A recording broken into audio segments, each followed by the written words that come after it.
যে চারপাশের সবাই প্রচণ্ড রকমের বিষণ্ণতায় ভুগছে। ডিপ্রেসিভ হয়ে যাচ্ছে। মানে চারপাশে ধরেন বন্ধুদের সঙ্গে খুব আড্ডা দিচ্ছে, গল্প করছে, হঠাৎ করে শোনা যায় যে সে সুইসাইড করেছে। হ্যাঁ? আ তখন আমার কাছে মনে হচ্ছে যে এই ঘটনাগুলো কেন ঘটছে? এরকম কি হয় যে তার ভেতরে কোনো একটা গোপন দুঃখ আছে কিংবা বেদনা আছে বা ব্যথা আছে যেটি সে অন্য কাউকে বলতে পারছে। সবচেয়ে কাছের মানুষটাকেও হয়তো বলতে পারছে না কিংবা তার সত্যিকার অর্থে কোনো বন্ধু নেই আসলে। মানে অনেক মানুষের মধ্যে থেকেও সে আসলে নিঃসঙ্গ একজন মানুষ। ওই নিঃসঙ্গতা একটা সময় যেয়ে তার কাছে অসহনীয় মনে হয়ে উঠছে। আ অথচ সে সেটি প্রকাশ করতে পারছে না।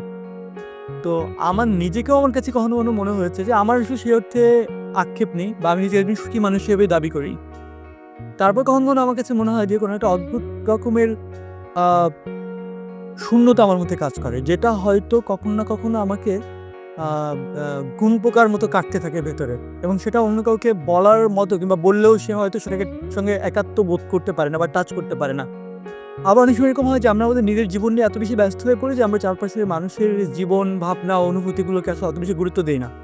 কেউ তার মনের কথা বলতে গেলে, দুঃখের কথা বলতে গেলে আমরা হয়তো হেসে উড়িয়ে দিই বা তার হয়তো ওই সময় আমাদের যেটা হয় না যে আমাদের শারীরিক যে স্বাস্থ্য, সেই স্বাস্থ্যটাকে আমরা যতটা গুরুত্ব দিই, আমাদের জ্বর হলে সেটা থার্মোমিটারে মাপা যায়। পেট ব্যথা হলে সেটা আমরা বুঝতে পারি। আমাদের কোথাও কেটে গেলে সেটা আমরা দেখতে পাই।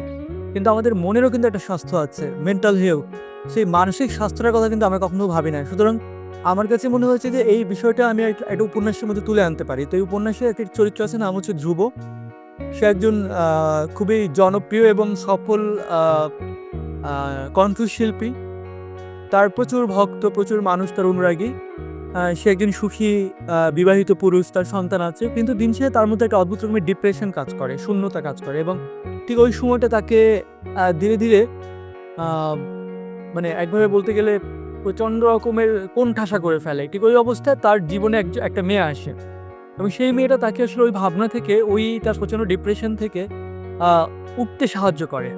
কিন্তু তার লাইফের পরে শুরু হয় সত্যিকারের ক্রাইসিস এবং সেই ক্রাইসিসটা এতটা বেশি বিশ্লেষণাত্মক। আ আমার কাছে মনে হচ্ছে যে এই ধরনের সংকট, ডিলেমা আমাদের প্রত্যেকের জীবনেই আছে। একদম প্রত্যেকের জীবনে। আমি বলছি এই গল্পটা আসলে আমাদের প্রত্যেকের গল্প।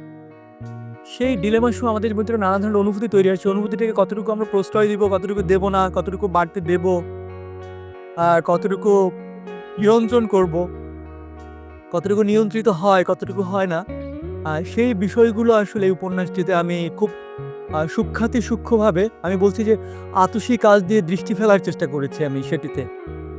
আ তো আমার বিশ্বাস যে এই উপন্যাসটিতে যে অনুভূতিগুলোর কথা আমি বলেছি, সেই অনুভূতি এই মুহূর্তে সিংহভাগ মানুষের ভেতরে সেই ডিলেমা, সংকটগুলো, মনস্তাত্ত্বিক আ আ টানাপোড়েনগুলো কাজ করছে।